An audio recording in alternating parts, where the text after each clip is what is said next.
Noir est là ce soir. Chers amis, bonsoir. Nous avons passé une merveilleuse journée et nous sommes heureux de nous retrouver encore ensemble, toujours dans notre cercle intime, pour pouvoir plonger nos regards dans le miroir, la parole de Dieu, qui est en mesure de nous éclairer sur certains points. Tout au cours de la semaine, nous répondons à une question. Qui es-tu? Pourquoi êtes-vous sur la terre? Il y a quelqu'un qui dit, il y a 3 choses que tout le monde doit savoir. Si vous connaissez ces 3 choses sur la terre, vous allez remporter la victoire à tous les points de vue. 3 éléments. 1. Qui est Dieu? 2. Qui tu es? Et 3. Qui est Satan? Si vous avez ces 3 éléments, vous remporterez toujours la victoire. Vous devez savoir qui est Dieu. Dieu est le créateur de l'univers. Dieu est le maître de tout. Dieu est notre Père. Dieu, vous connaissez qui est votre Dieu. Et vous connaissez qui vous êtes. C'est là nous sommes au cours de cette semaine. Qui sommes-nous? Hier soir, nous avons lu le psaume 82 qui dit « Vous êtes tous des fils du Très-Haut ». Nous autres, il y a une chose que nous ne comprenons pas, que les Juifs ont compris. Quand Jésus dit « Je suis le Fils de Dieu », les Juifs prenaient des pierres pour le lapider.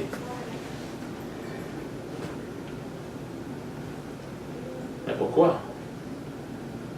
Parce que le Fils de Dieu veut dire Dieu. Les Juifs ont compris cela. Parce que toi qui es un homme, tu blasphèmes en disant que tu es fils de Dieu, en te faisant passer pour Dieu. Donc Jésus est le Fils de Dieu. Les Juifs ont compris que c'est Dieu. Or Dieu dit, vous-même, vous êtes des fils de Dieu, vous êtes des dieux. Vous êtes mes fils. Ce n'est pas une mince affaire. Nous devons connaître qui nous sommes. Le prix payé pour un produit détermine la valeur du produit. Si je vais à Maxi, j'achète un sac de pommes pour $4. Mon sac de pommes a pour valeur $4. J'arrive ici, quelqu'un dit, ah, j'ai besoin de cette pomme-là, et j'ai besoin de cette pomme parce que j'ai quelque chose d'urgent. Est-ce que tu peux me passer ton sac de pommes? Je dis, d'accord, pas de problème, mais tu dois me donner $4. C'est la valeur de mon sac de pommes. C'est le prix que j'ai payé pour lui.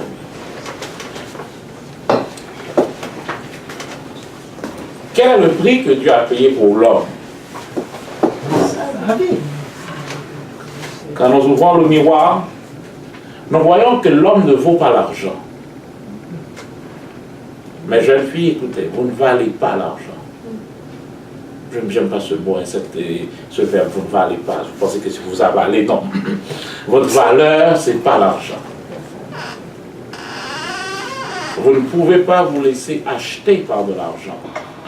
Parce que Dieu n'a pas payé de l'argent pour vous. Votre valeur, ce n'est pas de l'argent, ce n'est pas l'or. Ce n'est pas l'or. Messieurs, votre valeur, ce n'est pas l'argent. Il n'a pas payé d'argent ni d'or pour nous. J'ai dit au départ, le prix payé pour un produit détermine la valeur de ce produit. Donc Dieu ne paie pas l'argent pour vous. Donc l'argent n'est pas votre valeur. C'est pourquoi je dis aux gens qui sont mariés, savez-vous que votre mari ne vaut pas d'argent? Quel que soit le montant d'argent que vous pourriez prendre, ça ne peut pas acheter votre mari, ni votre femme. Donc si votre mari ou votre femme, ce n'est pas l'argent qui peut leur donner leur valeur, vous ne pouvez pas divorcer avec quelqu'un pour de l'argent en plus. Ma valeur, c'est le prix que Jésus a payé pour moi. Et la parole de Dieu me dit, l'apôtre Pierre dit, ce n'est pas avec de l'argent ou de l'or que vous avez été rachetés, donc achetés, mais par le sang précieux de Jésus. Ça veut dire, ma valeur, c'est Jésus.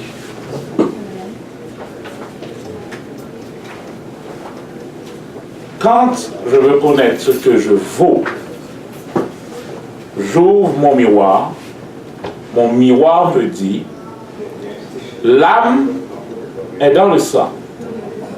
Vous êtes d'accord? Donc si quelqu'un donne son sang pour moi, il donne son âme pour moi. La vie est dans le sang. Donc quand quelqu'un donne son sang pour moi, il me donne sa vie. Donc quand Jésus donne son sang pour moi, il donne sa vie pour moi. Donc, c'est ce qu'il a payé pour moi. Qu'est-ce que moi je vaux pour Dieu? Je vaux le sang de Jésus. Donc, je vaux Jésus. C'est pas pour rien que Jésus va dire lui-même dans Jean chapitre 17, verset 23. Regardez ceci. Jean 17, 23. Jean 17, verset 23.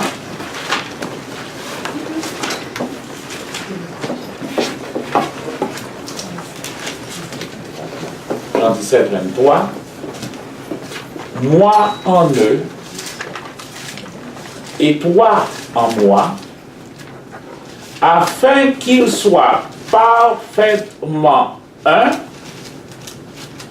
et que le monde connaisse que tu m'as envoyé, et que tu les as aimés comme tu m'as aimé.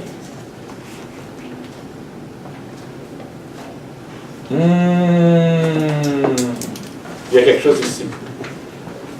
Jésus dit, Dieu, le Père, vous aime exactement comme il m'a aimé moi. Le Père vous aime exactement comme moi, il m'a aimé. C'est exactement le même amour que le Père a pour vous. Quand vous avez du temps, prenez ce verset et méditez sur lui. Vous savez que méditer signifie reprendre la chose, ruminer la chose. Alors, regardez. Jésus dit, Dieu m'aime exactement comme il l'a aimé lui-même. Ou Dieu m'aime exactement comme il a aimé Jésus. Et l'apôtre Paul me dit dans Acte 17, ou même Acte 10, que Dieu ne fait point, c'est l'apôtre Pierre qui l'a dit dans Acte 10 avec Corneille, Dieu ne fait point exception de personne. Que vous soyez appelé Jésus, que vous soyez appelé Karine, Eliphette, Jean-Charles, Dieu vous aime de la même manière, il ne fait point exception de personne. Je ne sais pas si vous avez vu à quel niveau Dieu vous a placé. Jésus dit, vous êtes tous mes frères. Il nous a appelés, il n'a pas honte, le texte dit, il n'a pas honte de nous appeler frères. Il nous met à ce niveau.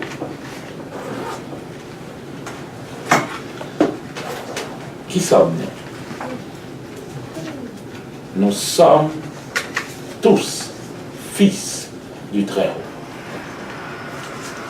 Le prix payé détermine la valeur du produit. Donc, pour nous racheter, Jésus n'a pas envoyé un ange. L'ange n'est pas votre valeur. Hier soir, ceux qui étaient là, mesdames, vous savez qu'un jeune homme ne peut plus vous dire que vous êtes une ange. Monsieur, vous me rabaissez, parce que l'ange est supérieur à un humain. Allô? Non. L'humain est supérieur à l'ange. Allô? Non. L'humain est supérieur. L'humain est supérieur à l'ange. L'humain est supérieur à un ange. Pourquoi? Parce que l'humain est le Fils de Dieu, est de la famille. Avez-vous remarqué que les anges ne sont jamais assis devant Dieu? Les serviteurs, les anges sont toujours restés debout devant Dieu. Mais Éphésiens 2,6 nous dit quoi? Voulez-vous lire ce verset avec moi? Vous allez voir ce qu'il va nous dire. Éphésiens 2,6. Éphésiens 2,6 dit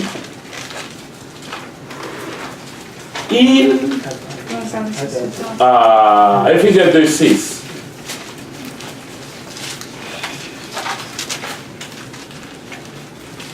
Vous y êtes? Oui. Vamonos. Il nous a ressuscités ensemble et fait asseoir ensemble dans les lieux célestes en Christ Jésus. Ce texte vous dit quoi? Il nous a ressuscités ensemble avec Jésus. Ah! Nous avons une information là aujourd'hui. Nous étions morts avec Jésus. Sinon, nous ne pourrions pas être ressuscités avec lui. Et c'est là le message de ce soir. Notre vieille nature a été crucifiée. Nous devons savoir qui nous sommes aujourd'hui.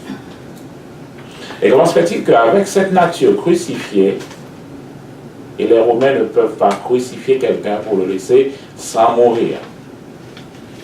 Donc dire qu'il est crucifié veut dire que c'est mort. La vieille nature est morte.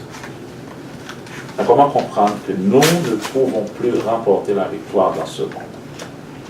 Comment comprendre qu'en tant que jeunes, il y a des péchés qui sont pour nous comme des maîtres, nous sommes esclaves de ces péchés. Nous retournons toujours dans les mêmes bêtises, dans les mêmes choses. Pourquoi continuons-nous aujourd'hui à être maltraités par le péché?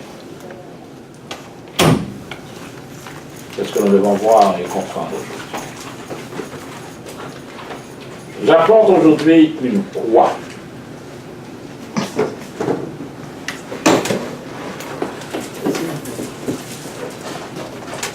Je pense que je dois me mettre debout un peu. Est-ce que tout le monde voit ma croix là? Donc là, j'ai une croix devant vous aujourd'hui. Qu'est-ce qu'il y a dans ma croix?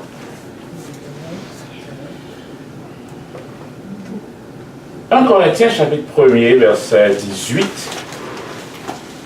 1 Corinthiens 1er, 18.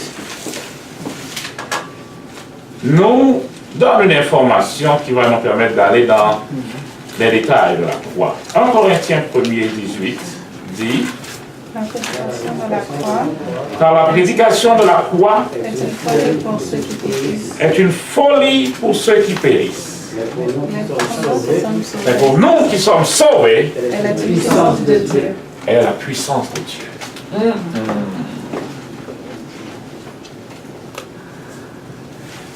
La croix est une folie pour d'autres. Un peu plus bas, l'apôtre va dire pour le grec, il demande la sagesse. Pour les juifs, il demande des signes. Donc, la croix, c'est scandale pour les juifs.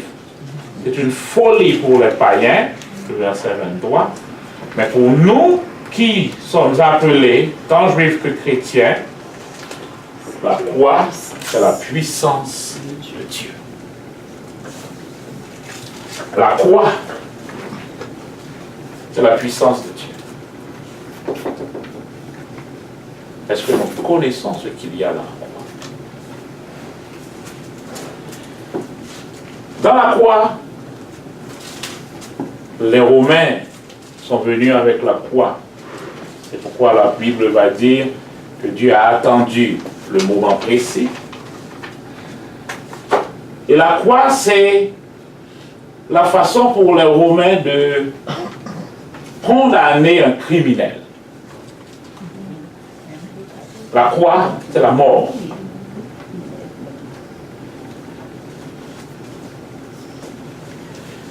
Mais si vous regardez bien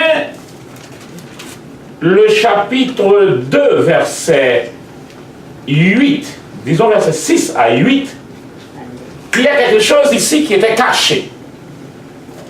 1 Corinthiens, chapitre 2, à partir du verset 6, je lis cependant, c'est une sagesse que nous prêchons parmi les païens, parmi les parfaits, sagesse qui n'est pas de ce siècle, ni des princes de ce siècle qui ont été réduits à l'impuissance. Nous prêchons la sagesse de Dieu, mystérieuse et cachée, que Dieu avait prédestinée avant les siècles pour notre gloire.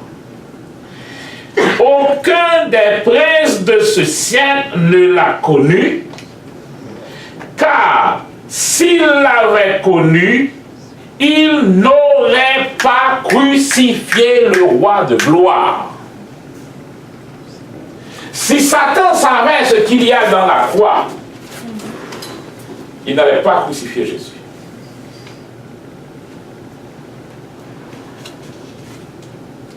Allô? S'il savait ce qu'il y a dans la croix, ce qui est caché, la puissance de Dieu est là. La sagesse de Dieu est là. Et le texte me dit, si Satan, la puissance de ce monde, si cette puissance connaissait ce qu'il y a là, on n'allait pas crucifier Jésus. Quand Satan va voir que sur la croix, Jésus va ressembler vraiment au Messie, il va lui dire, descends de la croix. Descends. Mais c'est trop tard. Parce que dans la Genèse, Dieu avait dit quelque chose dans la Genèse.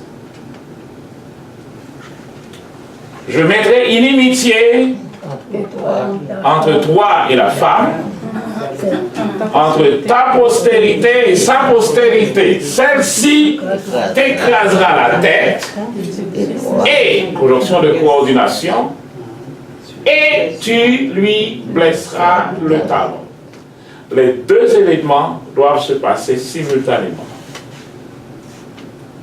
Quand tu blesses mon talon, j'écrase ta tête. C'est là qui est caché. Quand on a blessé le talon de Jésus, blesser le talon, c'est une expression juive pour dire enlever la vie de la personne. Quand tu enlèves la vie, tu libères la puissance pour écraser ta tête. C'est là la sagesse cachée de Dieu, top secret. Donc quand Jésus a pris la croix, on a coupé son talon. À partir de ce moment, Jésus est en mesure d'écraser la tête de sa femme.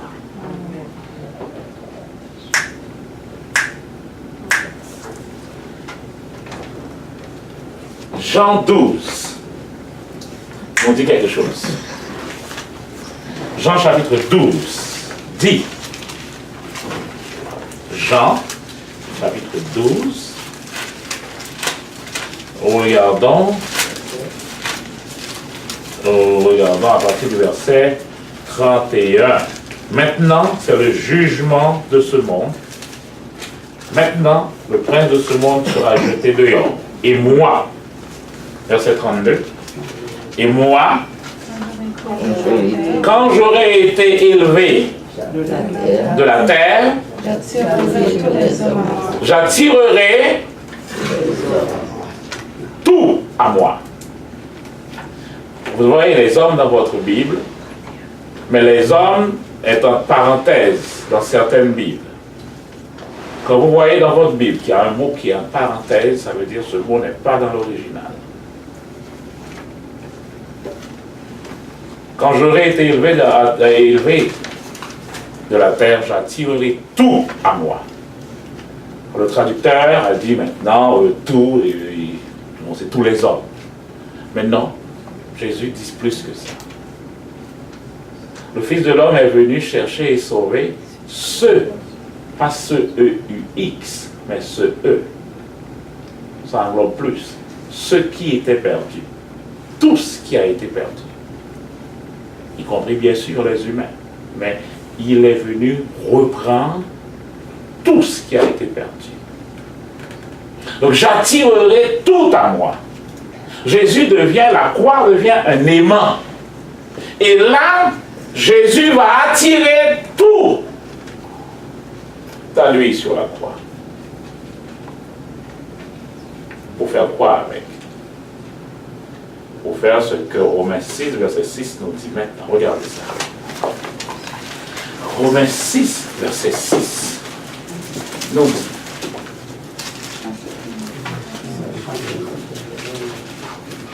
Romains 6, verset 6 nous dit. Sachant que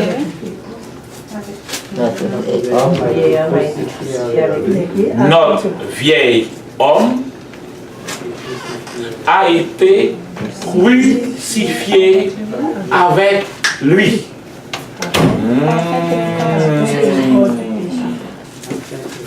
Regardez quelque chose. Notre vieil homme, ou la vieille nature, notre vieil homme a été aussi crucifié avec Jésus. Donc, qu'est-ce qu'il y a dans le mystère caché de Dieu? Il a attiré comme un aimant tout à lui sur la croix. Sur la croix, derrière la croix, généralement quand nous voyons la croix, nous voyons que Jésus est sur la croix, oui, c'est la grâce de Dieu, c'est la victoire de Dieu, mais il y a quelque chose derrière la croix que nous ne regardons pas. Derrière la croix, il y a notre vieil homme, notre vieille nature, la nature d'Adam, ce qui est l'arbre qui produit le péché. Cette vieille nature, Jésus l'a attirée sur la croix.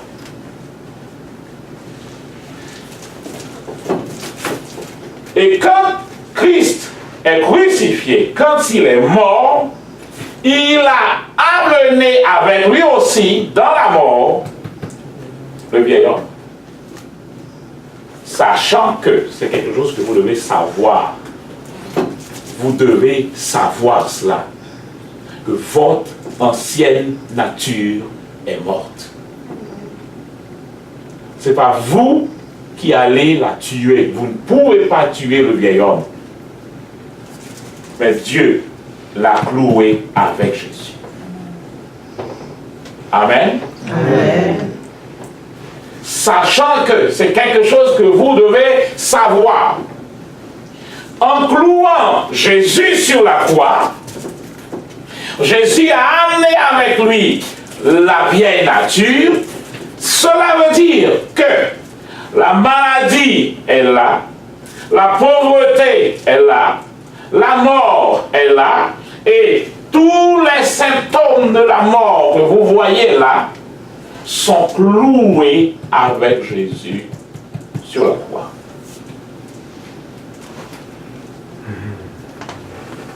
Notre vieille nature est crucifiée. La vieille nature est crucifiée. Et ce n'est pas quelque chose que nous pouvons faire, c'est fait par la puissance de Dieu, par la croix. Amen.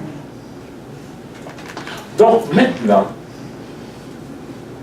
comment je dois me comporter par rapport à la croix? Quand je me présente devant la croix, je vois la victoire. Parce qu'à la croix, Jésus a donné sa vie pour moi. Le prix payé détermine. Oh. Le prix payé détermine la valeur du produit. Donc à la croix, Dieu me montre ma vraie valeur. Qu'est-ce que je vaux? Alors, c'est moi qui dois répondre. Okay. Qu'est-ce que moi je vaux Jésus? Qu'est-ce que. Alors, c'est quoi? Qu'est-ce que vous valez? Quelle est votre valeur? Votre valeur, c'est quoi? C'est Christ. Il a donné son sang. Le sang, c'est la vie. Ça, votre valeur, c'est Jésus. Et la croix, c'est la grâce de Dieu. Il vous a fait grâce. Qu'est-ce que c'est que la grâce? Vous devez savoir c'est quoi la grâce. La grâce, c'est ce qui vous permet de vous présenter devant Dieu sans aucun sentiment de culpabilité ni d'infériorité. Amen. Parce que Dieu, quand il vous regarde dans la grâce, c'est comme si vous n'aviez jamais commis de péché. C'est moi qui vous pardonne, Isaïe 43, verset 25, c'est moi qui vous pardonne pour l'amour de moi, pas pour vous. Et je ne me souviendrai plus de vos péchés. Lisez ce verset avec moi. Isaïe 43, verset 25. Il y a des textes que vous ne devez pas laisser passer comme ça. Ça doit être souligné dans votre Bible. Isaïe 45, verset 43, je dis. 43, 25. Isaïe 43, 25. Ça dit quoi? C'est moi. C'est moi. C'est moi qui efface tes crimes pour l'amour de qui? Donc vous n'avez rien à voir avec ça. Je vous aime, point barre. Et je vous pardonne, point barre. Pour l'amour de moi. Vous n'avez rien à voir là-dedans. Et je ne me souviendrai plus de vos péchés. Vous vous souvenez vous-même de vos péchés et ce n'est pas Dieu. Quand Dieu vous pardonne, c'est fini. Quand Dieu vous pardonne, c'est fini, il vous pardonne. Donc la grâce, que Dieu vous pardonne tout. Et il oublie ce qu'il vous a pardonné. Donc, avec la grâce, avec la croix, puisque Dieu vous fait grâce, vous avez la paix. Nous avons la paix avec Dieu. Romains 5, 1er. Étant donc justifiés par Jésus-Christ, nous avons la paix avec Dieu. Et la croix nous donne la garantie de la vie éternelle. Puisque maintenant nous sommes vivants en Dieu.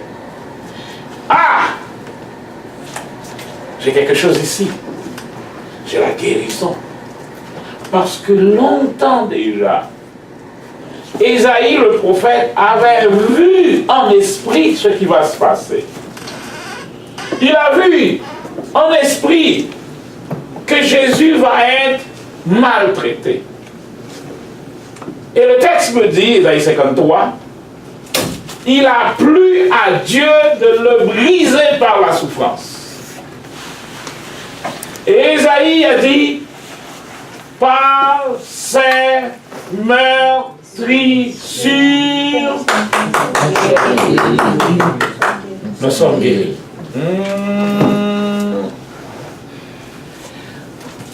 Quand nous connaissons la croix, il y a des choses que nous ne demandons plus à Dieu. Nous ne demandons plus la guérison à Dieu. Allô? Qu'est-ce que je dis là? Quand nous connaissons la loi, nous ne demandons plus la guérison. Vous êtes à la maison, pas vrai? Il y a du lait dans le frigo, il y a du pain, il y a de l'eau. Chaque fois que vous avez besoin de manger un morceau de pain, vous appelez papy, papy, donne-moi un morceau de pain, alors que le pain est sur la table. Qu'est-ce que vous faites à la maison? Vous faites quoi? Vous n'êtes pas étranger, vous êtes fils de la maison. Vous faites quoi? Ah, vous ne faites rien, je comprends. Okay.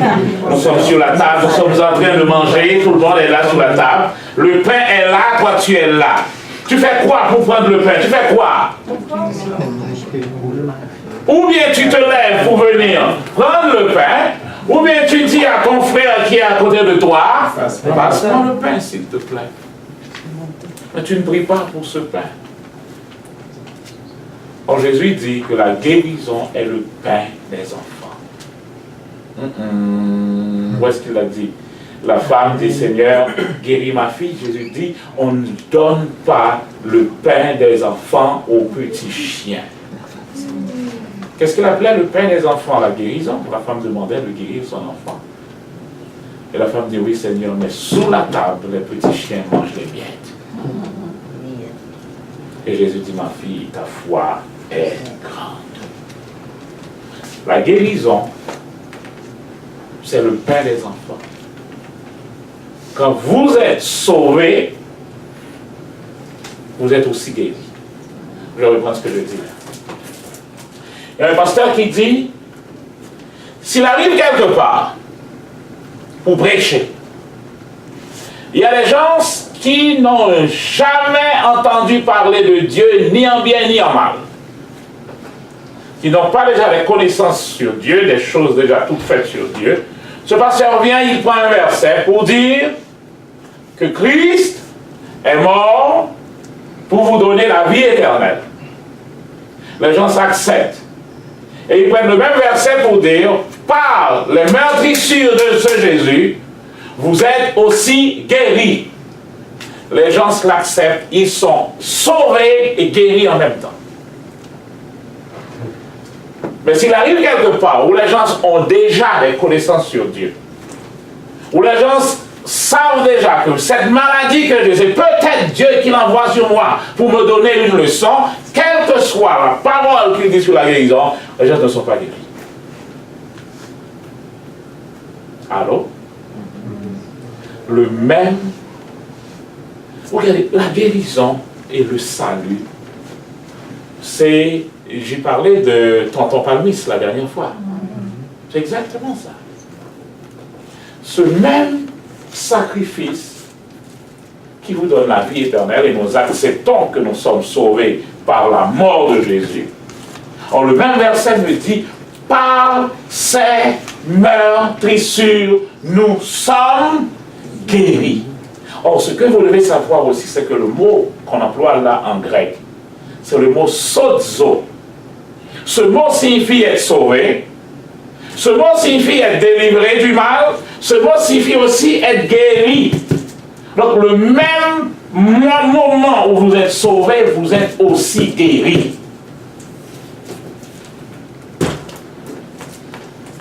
Le même moment où vous êtes sauvé, vous êtes aussi guéri. Et il a dit, il s'est fait pauvre, de riche qu'il était, afin que par sa pauvreté nous fussions enrichis. La même puissance de la croix nous donne la vie éternelle, nous donne la guérison, nous donne aussi notre prospérité. Vous vous rappelez de Rahab? Ça vous dit quoi, Rahab?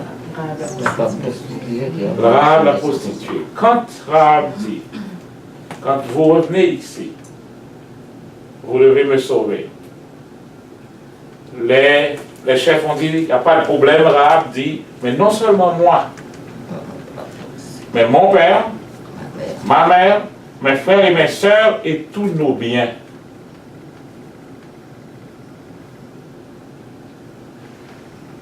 Toute la ville de Jéricho va être livrée à l'interdit. Livrée à l'interdit veut dire tout doit être détruit. Biens, bêtes, personnes, tout. Sauf les biens de Rahab. Allô? La rédemption est incomplète sans la provision. Rahab est sauvé avec sa famille et sa provision. Donc, dans la croix, vous avez cette prospérité. Et l'apôtre Paul va résumer tout ça pour nous. Éphésiens 1er 3. il nous a bénis de toutes sortes de bénédictions dans les lieux célestes. Et par conséquent, nous sommes la justice de Dieu, nous l'avons vu, et le casque que nous portons sur notre tête nous dit que nous sommes les sauvés. Ça, c'est la victoire de la croix. Ce que la croix a fait là, quand la croix est plantée, quand Jésus est monté sur la croix ramène notre paix. Amen. Amen. La croix amène la vie éternelle. La mort est éliminée avec la croix. Amen. La croix apporte la guérison pour notre corps physique. C'est seulement pour ça que Jésus a été flagellé. Il n'y a pas de raison pour que Jésus puisse... Qu'est-ce qu'on voulait? On voulait le tuer.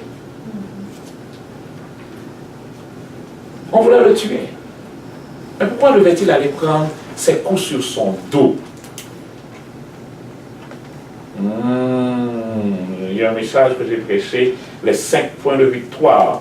Parce que le sang, quand le sang a coulé, le sang, sans effusion de sang, il n'y a pas de pardon. Donc les 5 points de victoire de la croix de Jésus, qui nous donne notre salut complet, qui enlève toute peur. Parce que regardez, quand le sang est sorti sur son dos, par ses meurtrissures, quand on dit qu'on va flageller quelqu'un, les Romains avaient des fouets.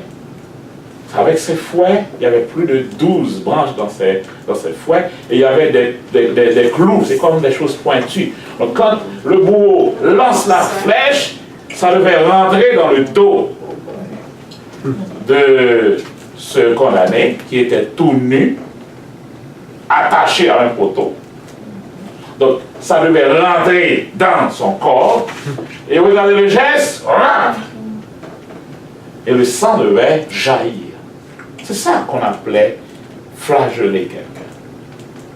Et le texte me dit, le sang qui est sorti dans le dos de Jésus garantit votre guérison, paye votre guérison. Le sang sorti dans le dos de Jésus, c'est pour votre guérison. Amen. Amen. On a percé ses 2 mains. Il y a du sang qui est sorti aussi dans ses mains. Le sang sorti dans les mains de Jésus paye votre abondance. Tout ce que vous faites maintenant est béni. Vous ne pouvez pas être en bas à la croix pour être aussi pauvre maintenant. Parce qu'il a payé ça avec le sang qui sortait dans sa main. Quand on a planté la couronne d'épines dans sa tête, on l'a planté, du sang est sorti dans sa tête. Ce sang va payer votre couronne de gloire. Amen. Il a pris la couronne d'épines pour que vous repreniez la couronne de gloire. Rappelez-vous, il nous a couronnés de gloire. C'est cette couronne de gloire que Satan a pris. Maintenant, Jésus a payé ça. Donc, vous pouvez remettre votre couronne. Ne pensez pas que chrétien veut dire quelqu'un qui est tête marié tout le temps. Chrétien, c'est quelqu'un qui est là toujours pauvre, toujours dans l'eau. Le texte dit, vous serez à la tête et jamais à la queue. Il a payé le sang de sa tête pour que vous repreniez votre honneur en tant que fils et filles de Dieu. Amen. Le sang est sorti dans ses pieds. Le sang sorti de ses pieds vous redonne votre autorité sur les serpents, sur les scorpions. Voici, je vous ai donné le pouvoir de marcher sur les serpents, sur les scorpions et sur toute la puissance de l'ennemi et rien ne pourra vous nuire. Amen. Il y a un dernier endroit, c'était où? Quand on a planté la flèche dans son côté, le sang est sorti avec de l'eau. Le sang qui est sorti aux côtés de Jésus vous dit maintenant que vous pouvez vous asseoir à côté de Jésus. Amen. Il vous appelle ses frères. Vous êtes assis en Christ, assis à côté de lui. Et il y a de l'eau qui est sortie. L'eau vous garantit le pardon de vos péchés. Il nettoie vos péchés. Quand vous êtes enfant de Dieu, certes, vous allez avoir des erreurs. Certainement, il en a demandé. Il y a des petits bobos. Votre relation avec Dieu, il y a des choses. Automatiquement, quand vous confessez vos péchés, l'eau qui est sortie de son côté, l'eau est là pour purifier vos péchés. Donc, vous n'avez pas besoin de vous casser la tête là. Non, le sang a garanti déjà le pardon et l'eau est là pour vous nettoyer, pour que vous marchiez toujours en royauté de vie avec notre Père. Les pieds, c'est ce qui vous donne le pouvoir de marcher sur les serpents, sur les scorpions, sur toute la puissance de l'ennemi. C'est ce qui vous donne le pouvoir de conquérir votre territoire. C'est tout ça qu'il y a dans la croix. Mais derrière la croix, le vieil homme est déjà planté, crucifié, cloué. Ça veut dire quoi maintenant? Vous péchez seulement si vous voulez. Je reprends. Vous péchez seulement si vous voulez. Si vous ne voulez pas pécher, vous n'allez pas pécher. Je vais reprendre ce que je dis là. Relisons Romains chapitre 6. Relisons Romains chapitre 6. Verset 6 à continuer. Romains 6, 6 me dit, nous savons que notre vieille nature a été crucifiée avec lui, afin que ce corps de péché soit réduit à l'impuissance et que nous ne soyons plus esclaves du péché. Nous ne sommes plus esclaves du péché. Ça veut dire que nous ne devons pas obéir aux ordres du péché. Le péché vous dit, va voler. Tu dis, non, je ne vole pas. Va mentir. Je dis, non, je ne mens pas. Va, quel que soit ce que le péché vous dit de faire, vous dites, non, je ne veux pas le faire. Allô? Amen. Maintenant, j'arrive avec une chose ici. Il y a la chair et il y a la nature. Nous ne sommes plus de la nature pécheresse. Je vais redire ceci pour vous déranger ce soir, Myriam. Je vais me déranger mon peuple. Hein? Parce que tout autant que nous ne comprenons pas ce que le miroir nous dit, nous allons faire ce que le chat fait. Il y a un chat, là, un petit chat, qui veut attraper sa queue. Vous imaginez que le chat veut attraper sa queue. Et c'est un gros chat qui est venu pour dire à son petit bébé, écoute mon enfant, tu n'as qu'à marcher et ta queue va te suivre. Souvent, nous prions pour des choses que nous avons déjà. Nous voulons tenir notre queue alors que toutes ces choses sont déjà à nous. Il nous suffit de marcher avec Dieu et toutes les autres choses. Cherchez premièrement le royaume et la justice de Dieu et toutes ces autres choses vous seront données par-dessus. Nous savons que notre vieille nature a été crucifiée avec lui afin que ce corps de péché soit réduit à l'impuissance et que nous ne soyons plus esclaves du péché. Car celui qui est mort est quitte avec le péché. Est-ce que vous êtes mort avec Jésus? Vous ne savez même pas. Est-ce que vous êtes mort avec Jésus? Quand l'apôtre Paul dit « J'ai été crucifié avec Christ », Paul n'a jamais connu Jésus de chair. Paul ne l'a jamais vu de face. Comment Paul peut dire « J'ai été crucifié avec Christ » ? Par la foi. Eh bien justement, c'est cette révélation que Paul a eue. Notre vieille nature, le vieil homme, Dieu l'a attiré à la croix. Et regardez, le texte me dit, cette vieille nature a été crucifiée avec Christ. Le jour où Christ est mort, le vieil homme est aussi mort. La nature d'Adam est aussi crucifiée avec Christ.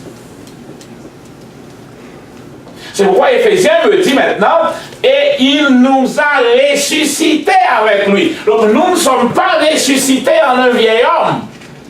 Nous sommes ressuscités comment? Si quelqu'un est en Christ, il est une nouvelle créature. Le mot grec, c'est une nouvelle création. Une autre espèce de personne. C'est pas ce qu'on avait avant. Les choses anciennes sont passées et toutes choses sont devenues nouvelles. Donc votre vieille nature est morte. La chair, c'est quoi? La chair, ce sont vos cinq sens. La vieille nature est morte. Vous devez le savoir, le répéter avec votre bouche. Je ne suis plus sous le pouvoir du vieil homme. Colossiens me dit, il nous a délivrés de la puissance de l'ennemi. Prenons les versets, regardez pour vous. Colossiens 1er, verset 13. Colossiens 1er, verset 13. Colossiens 1er, 13 dit, grâce soit rendue à Dieu. Verset 12 et 13 alors, c'est dans nos amis. Grâce soit rendue à Dieu qui nous a rendus capables d'avoir part à l'héritage des saints. Il nous a délivrés de la puissance des ténèbres et il a fait quoi avec nous? Voilà l'affaire. Nous devons connaître les faits de Dieu, les faits divins. Il nous a transportés. J'étais ici. Maintenant, il m'a délivré de la puissance de l'ennemi et il a fait autre chose. Il m'a transporté dans le royaume de son Fils. Donc, je ne suis plus dans le royaume du diable. Quel que soit ce que le diable me dit, je peux lui dire voyant. Il n'a pas d'autorité sur moi. Donc qu'est-ce que je dois savoir? Comment maintenant remporter jeune? Comment remporter la victoire sur certaines choses? Sachez que maintenant, aucune de ces choses n'a de pouvoir sur toi. Rappelle à ces choses. Voyant. Vous n'avez pas d'autorité sur moi. Le péché n'a pas de pouvoir sur toi. Et maintenant, regardez bien le reste du texte. Nous sommes encore dans Romains 6. Regardez le reste du texte. Le texte me dit, or, verset 9 maintenant, verset 8. Or, si nous sommes morts avec Christ, nous croyons que nous vivrons aussi avec lui, sachant que Christ ressuscité d'entre les morts ne meurt plus, la mort ne domine plus sur lui, car il est mort, et c'est pour le péché qu'il est mort une fois pour toutes, et maintenant qu'il vit pour Dieu. Verset 11. Verset 11, lisez pour moi dans votre Bible.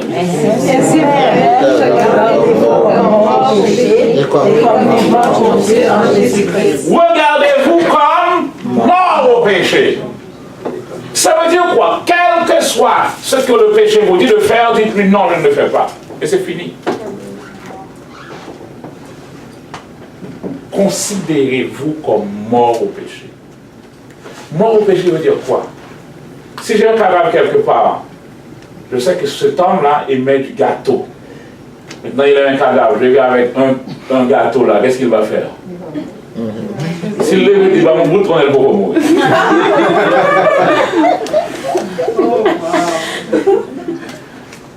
Donc, au péché, considérez-vous comme mort. Quel que soit sa péché à être là, ou mourir, ou pas mourir belle-même.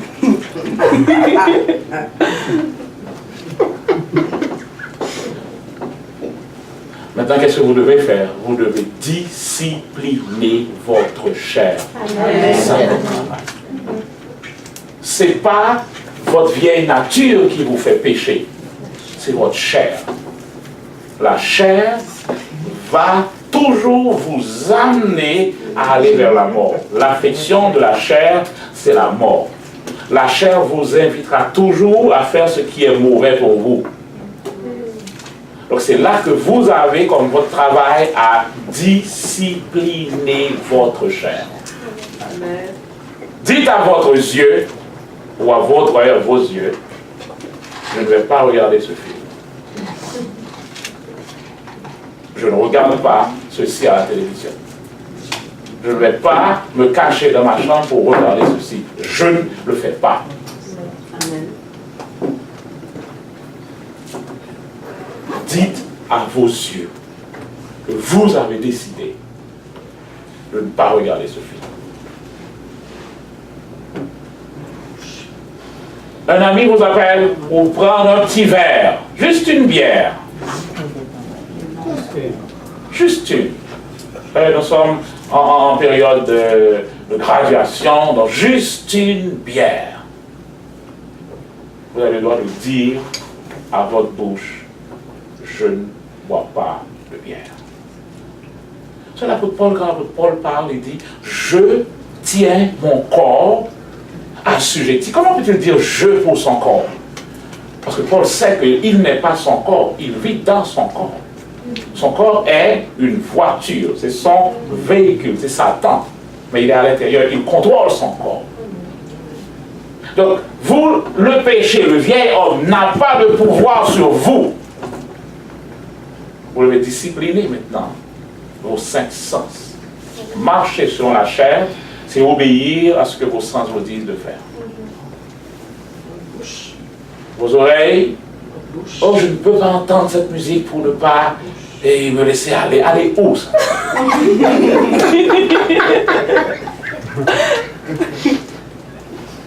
Quand je prends l'odeur du pâté, je ne peux pas prendre l'odeur du pâté pour ne pas le manger. Dites à votre nez, non, aujourd'hui je ne mange pas le pâté. La bouche, on va pas dire n'importe quoi. Contrôlez votre bouche. Donc, beaucoup de péchés que vous commettez, c'est parce que vous voulez. C'est pas parce que la chair est faible. Bon, Jésus disait, avant la croix, à Gethsémani, il a dit, l'esprit est bien disposé, right? Mais la chair est faible. Good.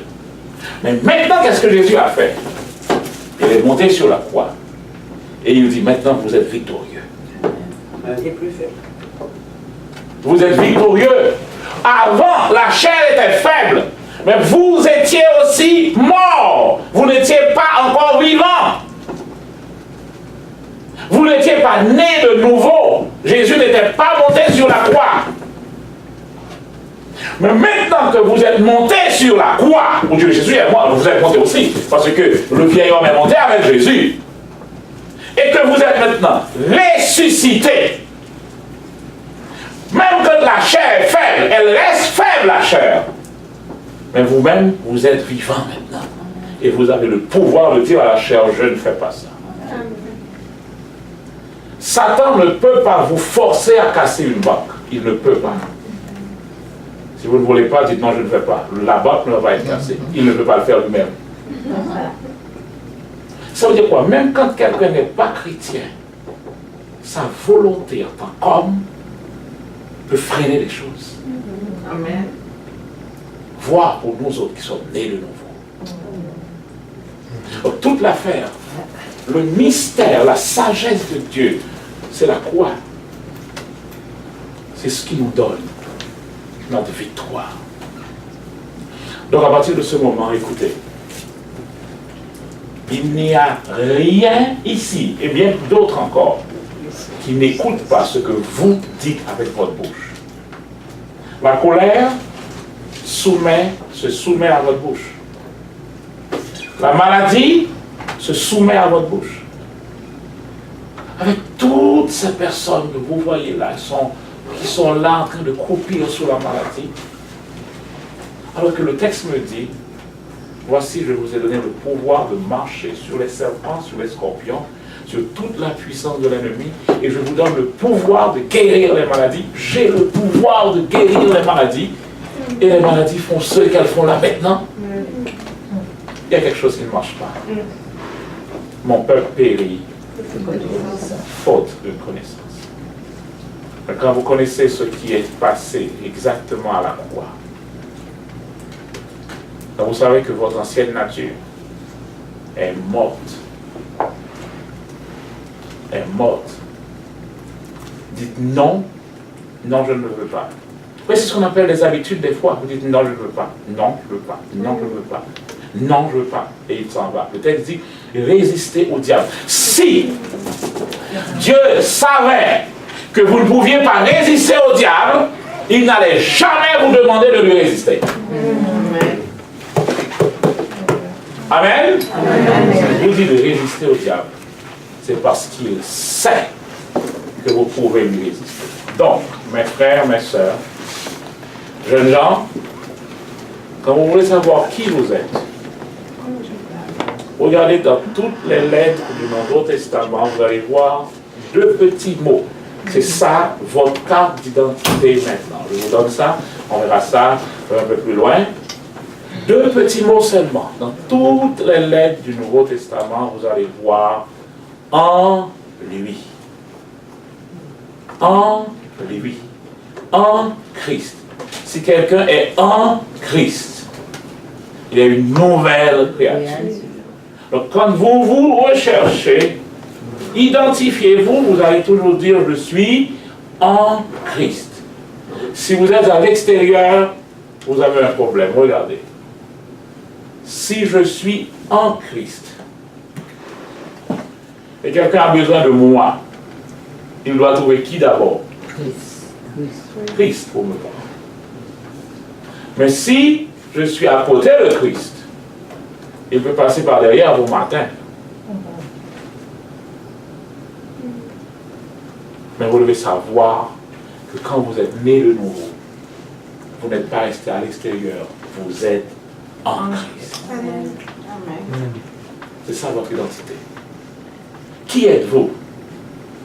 Ne regardez pas si vous êtes avocat, si vous êtes infirmier, si vous êtes... Qui que vous pouviez être. Ça, c'est des artifices de calcul. Mais quand vous voulez savoir qui vous êtes, quand on vous demande de vous identifier, je suis en Christ. Et vous savez une chose, laissez-moi finir avec cette idée. Dieu nous dit de porter l'armature de Dieu, toutes les armes de Dieu.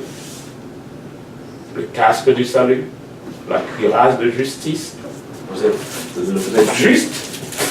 Vous êtes juste.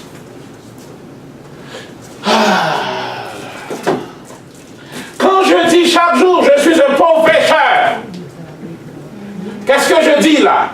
Cette vieille nature est encore vivante. Donc je m'identifie ici. Allô? Amen. Allô? Amen.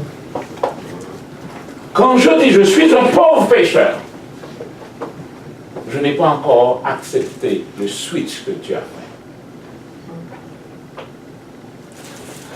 L'affaire c'est que le vieil homme est mort. Je ne suis pas pécheur.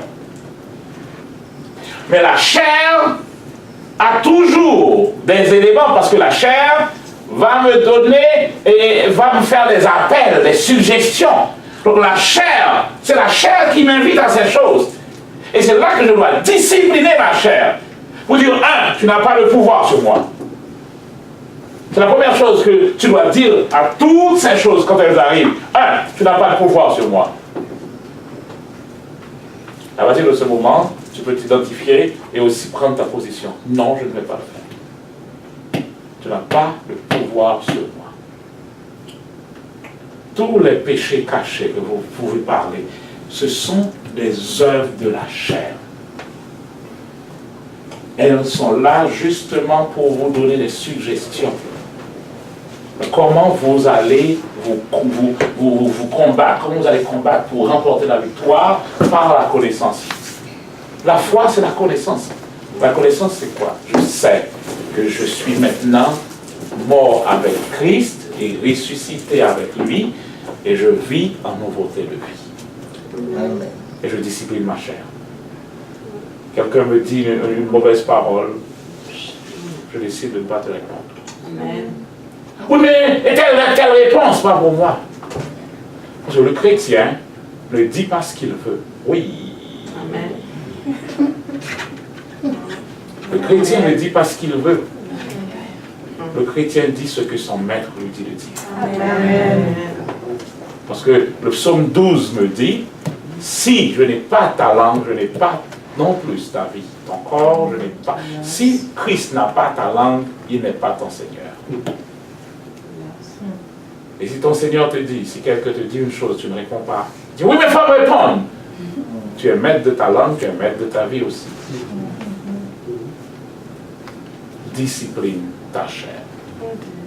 C'est le secret de remporter la victoire. Amen. Amen. Nous nous mettons debout. Et ce soir, je demande à Chef Dominique de faire la prière.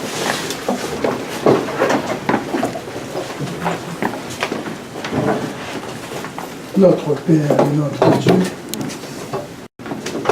il t'a plu de nous bénir ce soir en nous faisant comprendre ta parole. Si quelqu'un est en Christ, il est une nouvelle créature. Maintenant, Père, nous te demandons de nous aider à rester en nouvelle créature. Car si nous sortons de toi, nous allons trouver toutes sortes de maladies, toutes sortes de difficultés, toutes sortes de problèmes. Mais quand nous restons cachés en Jésus-Christ, nous sommes bénis et nous pouvons dire à Satan, tu ne peux rien faire. Amen. Amen. Père Saint, merci pour cette révélation que tu nous as donnée ce soir. Viens dans ton amour infini, nous aider à marcher en nouveauté de vie devant toi. Dans la rue, dans la marcheur, partout où nous passons, afin que nous puissions vivre cette réalité. Christ en moi, une nouvelle créature. Amen. Tandis que nous allons rentrer chez nous ce soir, Père, nous voulons te demander de nous enlever toute mauvaise pensée, tout mauvais trait de caractère et de laisser Christ prendre place en nous, afin que nous puissions, amen, de recevoir les témoignages des autres personnes qui nous demandent qui sommes-nous aujourd'hui. Et nous pourrons dire, nous sommes enfants de Dieu. Amen. Bénis ton serviteur qui nous a parlé ce soir, de lui donner encore davantage, afin qu'il puisse partager avec nous à chaque fois que le moment viendra. Continuons bien au nom de Jésus. Amen. Merci, bonne soirée. Pas de réunion demain. Demain, il n'y a pas de réunion. Vendredi. Moi, je devais jeudi. Demain, c'est congé.